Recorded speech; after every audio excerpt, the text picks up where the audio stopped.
আমাদের স্মৃতি এখনো জড়িয়ে আছে। এখানটায় আমরা বসে পড়েছিলাম। তো বিশেষ কিছু কথা নিয়ে আজকে আমরা এসেছি। আজকে আমরা বিকাশ ভবনেও কথা বলেছি এবং দীর্ঘক্ষণ পর্ষদ সভাপতি, মাননীয় পর্ষদ সভাপতি মহাশয়ের সাথে দেখা করেছি। খুব পজিটিভ বার্তা দিয়েছেন। হ্যাঁ, যেটা বলছিলাম, মাননীয় পর্ষদ সভাপতি মহাশয়ের সাথে কথা বলেছি।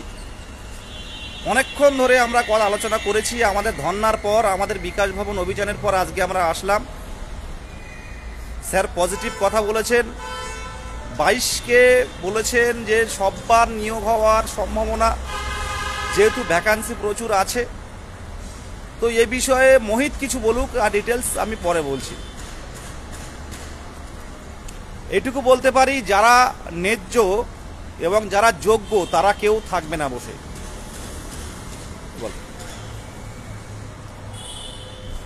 অনেকেই বলছিল যে সভাপতির সাথে দেখা করুন, অনেকেই মেসেজ করতো। কালকের রাতেও অনেকে করেছে, সেগুলো দেখলাম এই পরে। সেই জন্য সভাপতি মহাশয়ের সাথে দেখা করা হয়েছে, কথা হয়েছে। আমাদের কথা শুনে উনি দেখা করেছেন, ওনার সাথে দীর্ঘক্ষণ কথা হয়েছে। এবার বিষয় হলো, যেটা চলতি যে নিয়োগটা রয়েছে, এখনও স্টেট কাউন্সিলিং বাকি আছে।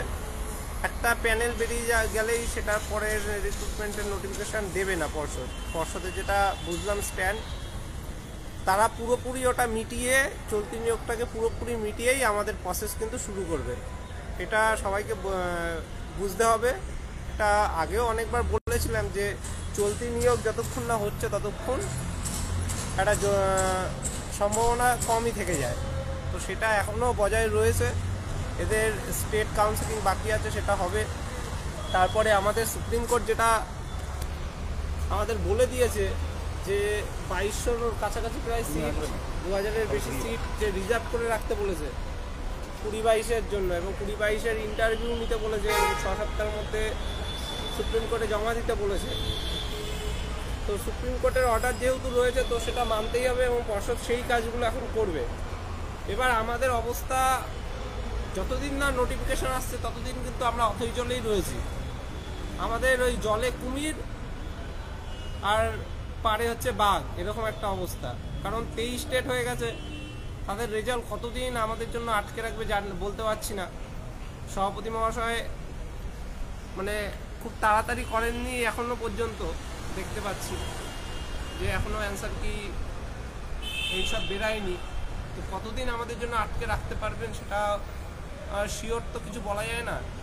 উল্টো দিকে যত লেট হবে তত বিভিন্ন ট্রেনিংগুলো কমপ্লিট হচ্ছে। 21-23 তো হয়েই গেছে, পরীক্ষাও হয়ে গেছে, তো তারা স্বাভাবিকভাবেই থাকবে।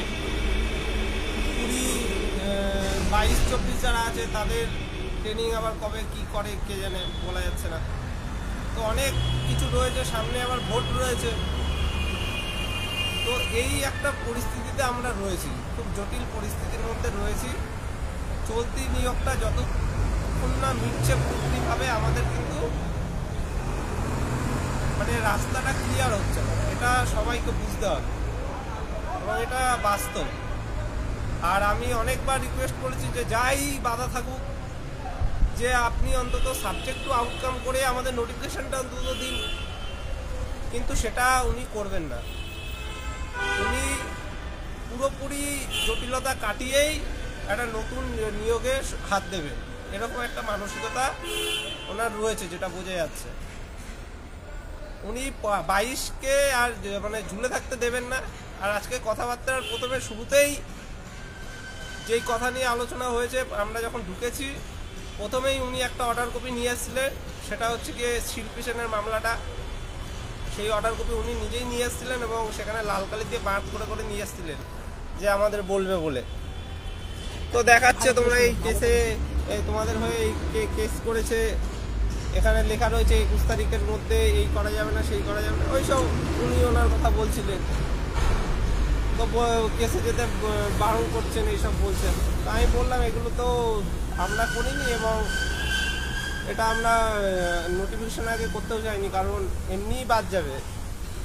সেটা সভাপতি মহাশয় আগেও আমাদের বারবার বলেছিলেন যে এটা আগে করলে কিন্তু জটিলতার সৃষ্টি হবে এবং এটা স্বাভাবিকভাবেই হবে। এনআরএসরাও কোর্টে যাবে, ডবল ডিগ্রি যারা আছে তারাও কোর্টে যাবে, প্রত্যেকের সার্টিফিকেট বাঁচানোর জন্য প্রত্যেকের অধিকার আছে, তারা কিন্তু কোর্টে যাবে এবং জটিলতা সৃষ্টি হবে, এটা স্বাভাবিক কারণ। তো সেটা আমাদের কথা হয়তো অনেকে নাও বিশ্বাস করতে পারে। তো একদিকে ভালো হয়েছে, আজকে আর একটা দাদা এসেছিলেন মুর্শিদাবাদের, সেই দাদাটা এসছিল, সেই দাদাটা আগের দিন আমি দেখেছিলাম সোমবার, যে শিল্পী সেন আমার থেকে বড় হয় যত সম্ভব, তাই তো সেটা অনেকে বলছিল। যাই হোক, আমি তো তারা সবাই মিলে যে কালীঘাটে বসে লাইভ করেছিল এবং যেই ছেলেকে দেখিয়ে দেখিয়ে বলছিল যে না শিল্পী না, যে আমরা প্রতিদিন নতুন ছেলে নিয়ে আসি, সেই দাদা তখন বলল যে আমি এদের সাথে সেই দিনও আসিনি, আমি নিজের কাজে এসেছিলাম। তো তারা আমাকে এখান থেকে আমাদের সাথে কন্ট্যাক্ট হয়, আমাকে নিয়ে যাওয়ার পর তারা লাইভ করে এইভাবে মিথ্যাচার করছে যে আমরা নতুন ছেলে নিয়ে আসি। তো এগুলো করে কী পাবে আলটিমেটলি জানা নেই। তো সেই দাদার সাথে আজকেরও পরিচয় হলো, সেই দাদাও এসেছিলো, সেই দাদা ভিতরে গেছিলো আমাদের সাথে, তিনিও শুনেছেন বিষয়টা কি বলেছে। তো কিছু বানিয়ে বলছি না, শুরুটাই করেছে ওই কেস দিয়ে, তাও সেটা আংশিক কেস, যেটা বলেছিলাম যে শুধুমাত্র বিএড নিয়ে কেসটা ছিল। কেস যারা ডিটেলস পেয়েছেন, যারা ডাউনলোড করে নিতে পেরেছেন, পুরো কেসের ডিটেলসটা ডাউনলোড করে নেবেন, সেখানে পড়তেই পারবেন, সেখানে কিন্তু কোনো পিডিএফ প্রকাশের কিছু বলা নেই। তো এই হচ্ছে আজকে যা শুনলাম, বললেও অনেক কিছু বলা যায়, কিন্তু আমরা বলেছি বারে বারে যে ঐক্যমঞ্চ কারোর পিছনে কোনো কথা বলে না।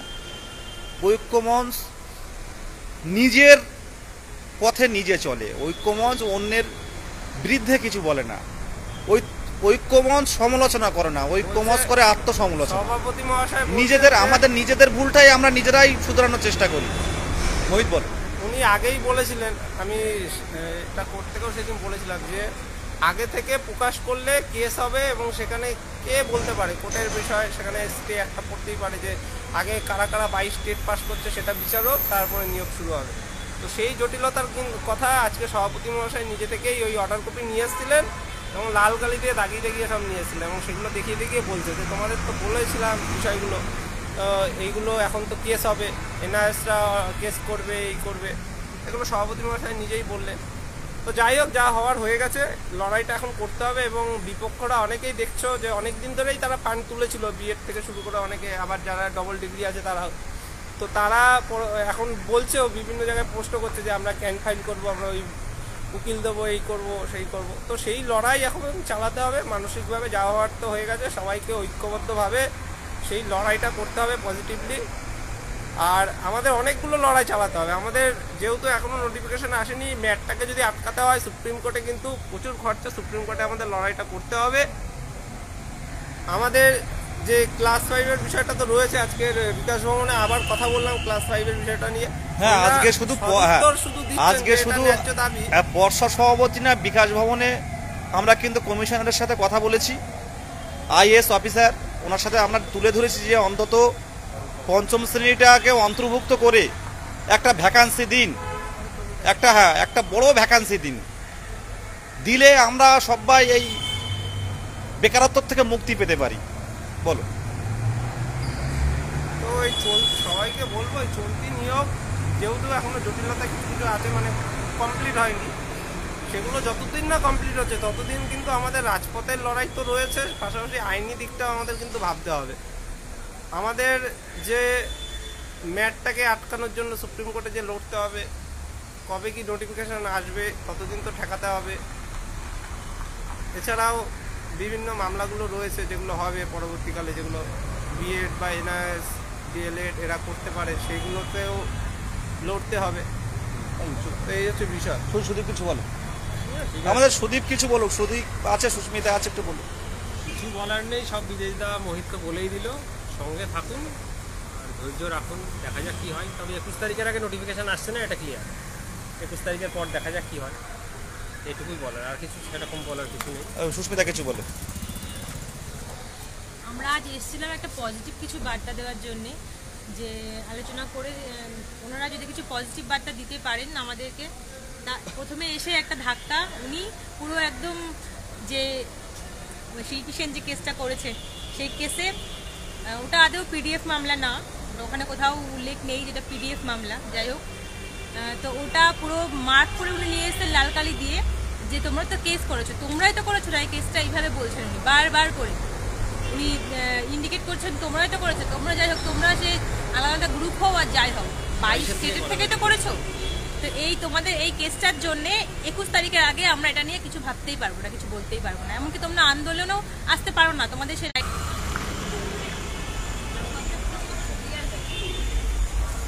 আবার নেটওয়ার্ক সমস্যা হচ্ছে। নেটওয়ার্কের সমস্যা হচ্ছে। হ্যাঁ হ্যাঁ, ওটা যেটা বলছিলাম আর কি। তো ফার্স্টে গিয়ে আমরা যেরকমভাবে ধাক্কা খেয়েছি, তারপরে এখন উনি পজিটিভভাবে কোনো কথা বলতে চাইলেন না। উনি বললেন তোমাদেরকে ওই একই কথা, যে তোমাদেরকে অতটা ভাবতে হবে না, আমরা হচ্ছে ওই যে চুক্তিটা হয়ে শূন্যপদগুলো গেলে- আছে, শূন্যপদগুলো হচ্ছে ওই কাজগুলো করছে, বললো পর্যাপ্তভাবে দেওয়া হবে। বলছে আমি গ্রাউন্ড রুট থেকে কাজগুলো করছি, যে যে কাজগুলো করার আছে সেগুলো করা হচ্ছে। নিয়োগের প্রসেস এবার চলতিটা পুরোপুরি না হলে উনি মানে দিতে চাচ্ছেন না, যে কোনো জটিলতা যাতে সৃষ্টি না হয়। আর আমি বারবার বলেছি যে সাবজেক্ট টু আউটকাম করে অন্তত দিন, তো সেটা উনি